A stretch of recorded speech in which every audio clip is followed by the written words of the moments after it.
What if I told you there was once a vehicle that could do nearly everything? Haul like a truck, drive like a car, ride like an SUV. A vehicle that made versatility its entire identity, and actually pulled it off. But instead of celebrating it, we mocked it. We misunderstood it. We turned our backs on it. This isn't just a story about a vehicle. It's about how we, as car buyers and critics, often sabotage the innovations we claim to want. Today we're talking about the one-of-a-kind Honda Ridgeline, a vehicle that tried to be everything, and in doing so, ended up being loved by too few and hated by far too many. So how did we ruin the vehicle that did everything? Origin of an outlier. To understand why the Ridgeline was so revolutionary, we have to go back to the early 2000s. The SUV craze was booming. Pickup trucks were getting bigger, more powerful, more aggressive. Ford's F-150 was America's sweetheart. Dodge Rams were prowling the streets with He My badges. In this testosterone-fueled battlefield, Honda, a company known for minivans, sedans, and motorcycles, decided to enter the truck war. But true to form, they didn't copy anyone. They created something entirely new. The first-generation Honda Ridgeline debuted in 2005 as a unibody pickup truck, a radical departure from the traditional body-on-frame construction used by virtually every other truck. This made it more car-like in structure, smoother to drive, quieter inside, and better in crash tests. But that wasn't all. Honda engineered a dual-action tailgate that opened both down and sideways. It created an in-bed trunk, a weather-sealed storage space under the bed floor that could store tools, groceries, or even ice and drinks for tailgates. It had a fully independent suspension, full-time all-wheel drive, and clever touches everywhere. It was a truck designed for real people with real needs. Not a status symbol, not a flex mobile, just a damn good smart vehicle. Why, it was brilliant, but nobody wanted it. So if the Ridgeline was so clever, why did it struggle? Simple, it didn't play by the rules of truck culture. First, let's talk appearance. Truck buyers were, and still are, a conservative bunch. They expect big grills, body-on-frame toughness, and a lineage of hauling hay or fighting wars. The Ridgeline looked, well, different. Its sloped C-pillar and car-like profile confused people. It didn't look like a Silverado or a Tacoma, so many buyers never gave it a chance. Second, the specs. Truck marketing loves numbers. Best-in-class towing. Most torque. Built Ford tough. But the Ridgeline was built Honda smart, not for the spec sheet, but for real life. It could tow 5,000 pounds, plenty for most people, and had 1,500 olds of payload capacity. But those numbers didn't light up headlines, even if they were more than enough for 90% of users. Third, the image. This was perhaps the most fatal flaw, not of the truck, but of the market. The Ridgeline was mocked for being soft, not a real truck, even mommy's pickup. People saw it as a minivan with a bed, never mind the fact that it was safer, more efficient, and more useful in most everyday scenarios. Because it didn't conform to what people expected from a truck, it was dismissed before it was even test-driven. Real-world utility nobody talked about. But if we put aside the tribalism and ego-driven marketing, what were you actually getting with the Ridgeline? You were getting a vehicle that could carry drywall flat in its bed. Thanks to the wide tailgate and clever bed design, you were getting a full-size back seat that could flip up for carrying bikes or bulky cargo inside the cab. You were getting a ride smoother than almost any truck on the market. You were getting utility without punishment. You could commute in it, park it in the city, go camping on the weekend, then move furniture the next day. You had Honda reliability, a great resale value, and a vehicle that made sense on paper and in practice. But still, it wasn't manly enough. It wasn't cool. And that stigma followed it like a curse. The second generation. By 2014, the first-generation Ridgeline was quietly pulled from production. It had its fans, a small but loyal group who knew what it offered, but it never caught fire.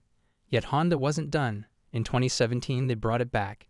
The second-generation Ridgeline was redesigned to look more traditional, boxier, tougher, more in line with Honda's Pilot SUV. But underneath, the DNA remained the same: unibody construction, independent suspension, all-wheel drive, and unmatched ride comfort. And they made it even better. The in-bed trunk came back. The tailgate was upgraded. The ride quality was refined. It now came with Apple CarPlay, Honda Sensing, and even an in-bed audio system for tailgates. Critics loved it. It won awards. Outlets like Car and Driver and Motor Trend praised it as the best mid-size truck, period. It wasn't just practical. It was better engineered than most of its competition. But again, it struggled. Sales rose slightly, but the stigma remained. People still called it not a real truck. Meanwhile, full-size pickups kept growing into monsters, mid-sized trucks became off-road toys, and image, not usability, continued to drive sales. The ironic twist. Here's the kicker, the ultimate irony in this whole story. While the Ridgeline never exploded in popularity, it planted seeds. Seeds that other automakers finally decided to water, a decade later. Enter the Ford Maverick, a small, unibody pickup that instantly became one of Ford's hottest sellers. It's fuel-efficient, comfortable, car-based, and practical. Sound familiar? Then there's the Hyundai Santa Cruz, another unibody pickup with an in-bed trunk, smart features, and city-friendly size. What happened? Why were these soft trucks suddenly cool? Because the market finally caught up. People began to realize they didn't need 10,000 olds of towing, a massive lift kit, or a 22-foot truck to do normal human things. And in this new wave of acceptance, Honda's Ridgeline stands tall, not as a follower, but as the original. It was right all along, we just didn't listen. The legacy of the Ridgeline. The story of the Ridgeline is far bigger than just one truck. It's a mirror held up to the way we, as consumers and as a culture, respond to innovation. We love the idea of progress. We celebrate disruption in theory. But when something truly different arrives, something that challenges tradition, redefines utility, and dares to color outside the lines, we often reject it.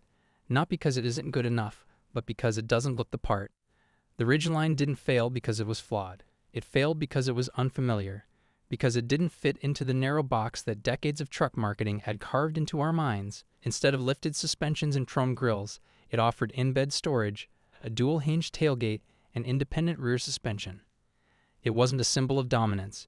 It was a tool of intelligence, and in a market where perception often outweighs practicality, that difference was fatal. We prioritize image over function. We're drawn to ruggedness to excess, to branding that promises toughness over comfort, capability over cleverness, even when we don't need it. And as a result, we often overlook the things designed with genuine thoughtfulness. We listen more to commercials than to common sense. We dismiss brilliant ideas simply because they don't look like what we're used to. The Ridgeline asked a different set of questions. What if a truck could also be smart? What if it could enhance your daily life instead of complicating it? What if it could serve your family and your weekend without sacrificing fuel efficiency, comfort, or sanity in traffic? And instead of applauding the boldness of that vision, the market replied, "No thanks. Doesn't look tough enough. Truck for the future, buried in the past." Today, the Ridgeline lives on, quietly. It's still the only truck with an in-bed trunk. It's still the smoothest ride in the segment. It's still more than most people will ever need, and less than what they think they want. But maybe that's okay, because while we might have ruined the vehicle that did everything, its story isn't over. Its ideas are spreading, its legacy is growing, and one day you might look back and finally say, they were right. Until then, the Ridgeline will keep doing what it does best, everything. If you found this story as fascinating and frustrating as we did, make sure to hit that subscribe button. We've got more untold stories, deep dives, and automotive truths coming your way. Thanks for watching, and don't forget to appreciate the smart cars before we ruin the next one.